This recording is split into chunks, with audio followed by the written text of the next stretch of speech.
జగన్ జై జగన్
పెండ్రైవ్లో చదివిన పొలిపొలిక ఏదో కొత్త పొలిక ఏదో ఉంది కదా ఆ పొలిపొలి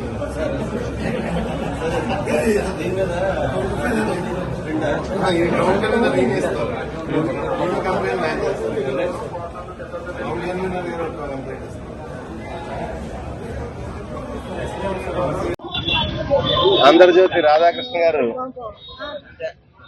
తొలి పలుకు అని చెప్పేసి ఆయనకి నోటికి ఎంత వస్తే అంత చాలా వికృతంగా చాలా ఇబ్బందికరంగా ఆయన మాట్లాడడం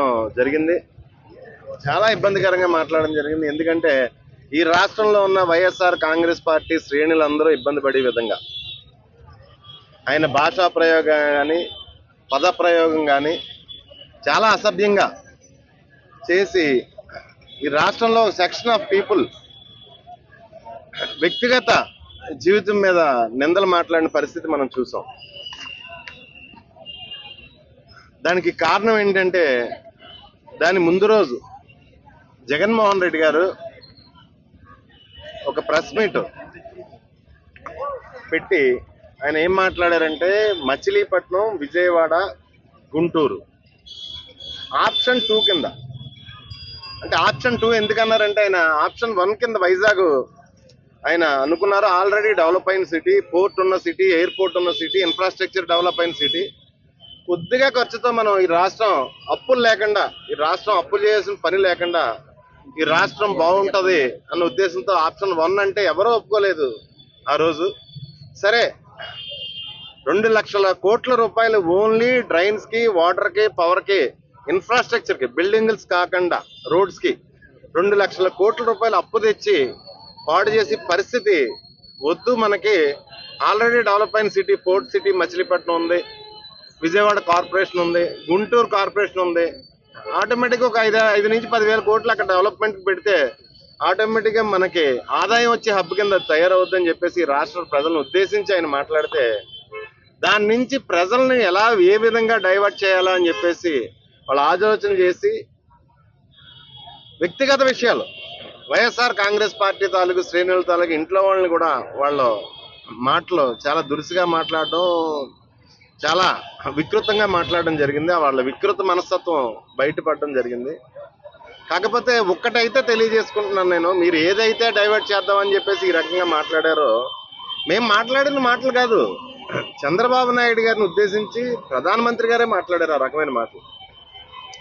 చంద్రబాబు నాయుడు గారు ఏం చేసినా, ఏ స్కీమ్ చేసినా, లేకపోతే ఏ డెవలప్మెంట్ చేసినా ఫస్ట్ ఆఫ్ ఆల్ ఆయన స్కామ్ చూసుకుంటారట. ప్రధానమంత్రి గారు స్వయంగా ఆన్ రికార్డ్స్ మాట్లాడారు. ఆయన లబ్ధి చూసుకుంటారు తప్పితే ఈ రాష్ట్ర తాలూకు ప్రజల తాలూకు భవిష్యత్తు, లేకపోతే ఈ రాష్ట్ర ప్రజల తాలూకు లబ్ధి ఆయన ఎట్టి పరిస్థితుల్లోనే చూడరట. ముందు ఆయన లబ్ధే చూసుకుంటారని చెప్పేసి గౌరవ ప్రధానమంత్రి గారు స్వయంగా స్టేట్మెంట్ ఇవ్వడం జరిగింది ఆన్ రికార్డ్స్. మేము కూడా అదే చెప్తున్నాం. 15,000 రూపాయలు ఎస్ఎఫ్టీ, మళ్ళీ ఎస్ఎఫ్టీ 15,000 రూపాయలు కాకుండా మళ్ళీ 2,500 కోట్ల రూపాయలు లిఫ్ట్లకి, ఎలక్ట్రికల్ వైరింగ్కి, లేకపోతే ఎలక్ట్రికల్ ఫిట్టింగ్స్కి ఈ రకంగా లబ్ధి చేకూర్చుకుంటూ పోతున్నారు. హైదరాబాద్ లాంటి సిటీలోనే 4,500, 5,000 రూపాయలు సైట్తో కలిపి. ఈ సైట్ ఫ్రీ, ఇసుక ఫ్రీ. మరి 4,500 ఉన్నది 15,000 రూపాయలకి ఇచ్చి, అది కాకుండా మళ్ళీ లిఫ్ట్లకి, కరెంటుకి, గార్డెన్కి, మళ్ళీ రకరకాలు అలా పెంచుకుంటూ పోతున్నారు. ఏది కూడా బయటికి తెలియనిట్లేదు. ఏదో గూడు పుటాని కింద ఈ రాష్ట్ర సంపద అంతా అప్పులు చేసి మొబలైజేషన్ అడ్వాన్సుల రూపంలో వాళ్ళు దోచుకు తింటున్నారు.